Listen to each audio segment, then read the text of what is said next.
Huddle is an online network of workspaces designed to help people basically work better together.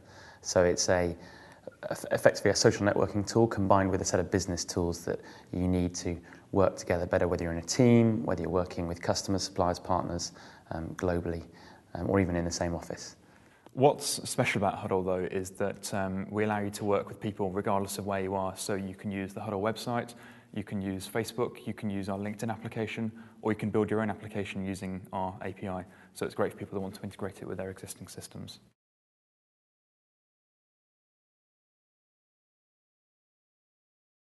Our first client was a company called Firefly. They make the really nice tonic drinks that you see in delis and so on around the UK and far afield. And I knew them from my previous role, and I knew the marketing manager and the founders there, Harry and Marcus.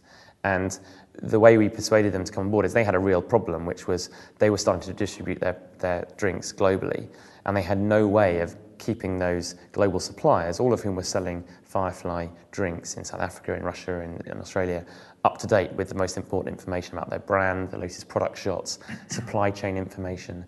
And when we showed them what we were building with Huddle, they said that will solve all of our problems, and it's low cost and it's designed for businesses like ourselves. So really, actually, it wasn't a sale. Actually, we were answering their dream problem. And I think it's important as well when you first start off to try and find 4, 5, 6 companies, even if you're not going to charge them straight away, to get them on board, get them evangelizing your product, get them using it, get their feedback, because over the first 6 months, these people are going to be your best salespeople. When you've got another company you want to start selling to, you don't want to be just selling to them yourself. You want to say, actually, go and talk to customer ABC, and they'll tell you how good it is. And I think for us that was really key, getting 5 or 6 companies on who could be our bastions right from day one.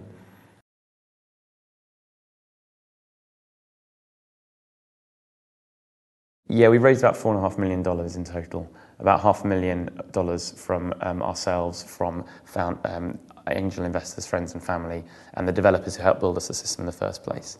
And then we raised $4 million last year from Eden Ventures and our chairman, technology investors, who came in to help us turn the 10, 15, 20 customers we had and a couple of hundred web-paying customers and tens of thousands of users into hundreds of thousands, millions of users, tens of thousands of web customers, hundreds of enterprise customers. And so far, touch wood, it's going pretty well. Yeah, and kind of really take the brand global.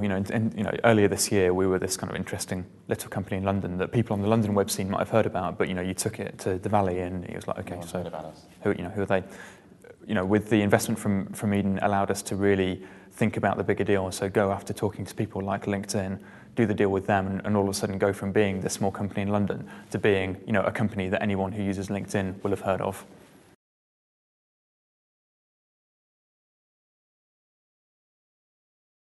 I think when we started, we looked at all those options and we did as much as we could using those sort of funds, using overdrafts, using our own cash, which was a lot of overdraft and savings, using friends and family, using developers to put time to build the product in instead of money, which obviously gets you a long way, doing all those sorts of deals. And that's probably one of the biggest lessons we've learned is you can do some great deals on office space, on getting things built, on people to help you with PR without paying anything, quid pro quo, trading skills and time.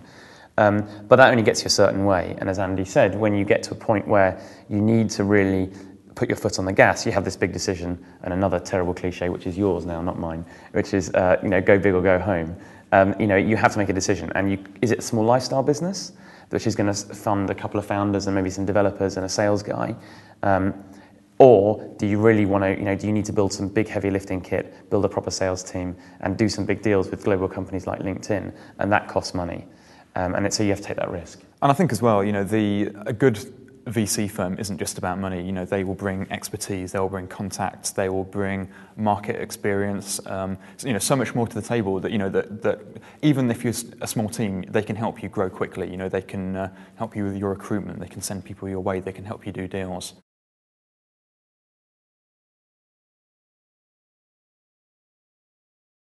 Suffice to say, the first couple of deals we did, we gave a very, very little.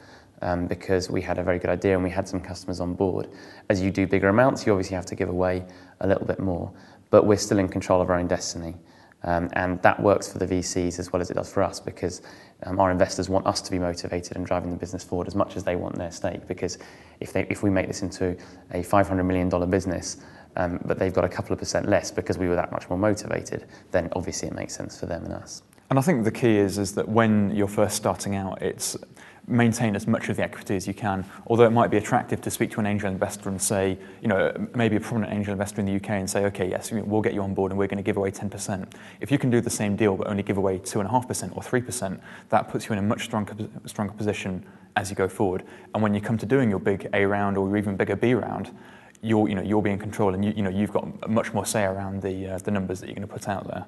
And the angel or any investor will actually respect you, because they know that you're being serious, that you've obviously done these sorts of deals before and that you're in it for the long term with a big business. If you're willing to give away 10, 20, 30% like that for a not small amount of money, they'll be thinking, hang on, that something doesn't quite swing right. They don't have big enough aspirations for this business. They obviously haven't done this before.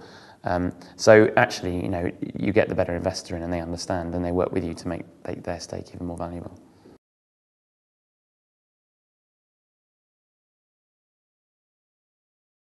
This time last year, we were 4 or 5 people, and now we're, 27, 28? I think we were, up until about September, doubling in size every 4 months. We're now doubling in size every 2 to 3 months. So we're kind of hitting that hockey stick exponential curve, which is great. And now we've obviously got to keep the money and the revenues coming behind that. Yeah, I mean, I think in terms of kind of staff, you've got to be controlled about it. We're not going to go mental.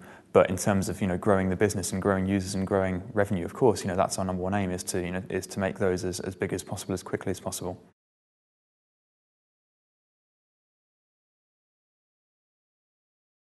I think it comes down to, well, there's 3 things. Obviously, you've got to be mindful of revenue. Taking something like venture capital on board is great, because it allows you a bit of breathing room. But you've always got to think about what the business plan longer term is going to be. Where's the revenue going to come from? How are you going to continue to grow? But you can always put that to one side straight away. If you have the luxury of having some funding behind you. If you have that, I think there's 2 things that are important. Firstly is the product. What is it you're selling? How can you make it as good as it can possibly be? Listening to your customers, listening to your staff, listening to your users, getting feedback and continuing to work on it. Because you don't just build something and then leave it and sit there and twiddle your thumbs. You need to always be working on it. And secondly is the team. So who you're actually working with. How can you make sure that you've got the best people? How can you make sure that they're really happy? What do you need to put in place in the working environment to make sure that they feel like they're motivated to come to work every day, that they really enjoy it as well. I mean, when we first started out, one of our kind of prime goals was to create a company that we would want to work at, the kind of place that you'd actually enjoy coming to work in, where you'd have nice people working there, where we'd have music playing all day, where there'd be table football, where we'd have a Nintendo Wii, where we'd have a great coffee machine and fruit laid on, and we'd give breakfast away and all that kind of stuff. And when you think about the overall cost to a business, putting on these little things is tiny, but what it means to the staff is, well, it's a huge, it's massive.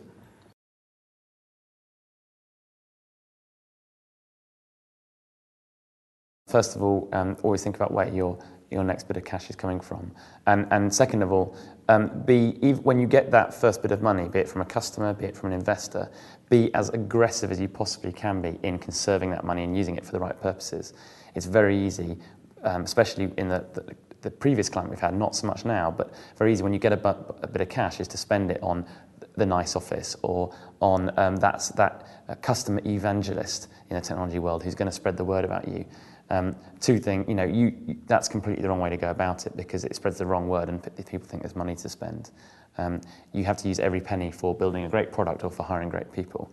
And those are the only 2 things you spend it on. Anything else is a distraction. And I think as well, it's the one thing we've begun to do is think about every spend that we make in terms of users, because we can continue to pour in users at the top end by buying them, from kind of PPC advertising. We've got a very nice way of measuring exactly what our kind of average revenue per user is per year, and then what it costs us to acquire them. So our goal is to kind of make those meet and then take them up.